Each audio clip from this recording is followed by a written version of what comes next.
President Obama recently said that President Putin looks like the bored kid in the back of the classroom. Well, not anymore. He's been taking every chance he can get to tweak the president when it comes to a variety of issues. And of course, countries like China now getting on board with Russia. I mean, it doesn't necessarily feel like it's going in the president's favor. I mean, you know, the #1 ally of the United States used to be the UK, but Prime Minister David Cameron has ruled out military action after Parliament voted against it, shocking everybody.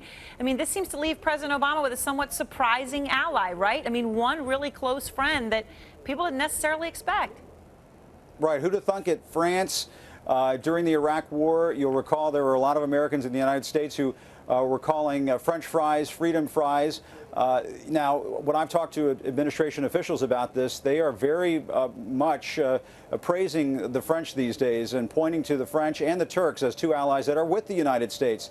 They want to make the record clear that President Obama is not going it alone on the world stage. He might be militarily, but certainly not without support from a number of important allies. And I think the French would say, Aaron, that, look, they were involved in the U.S. mission in Afghanistan. They were involved when it came to airstrikes in Libya, and that this is a continuation of that. And the French President, Francois Hollande, he does not have the same problems that UK Prime Minister David Cameron has.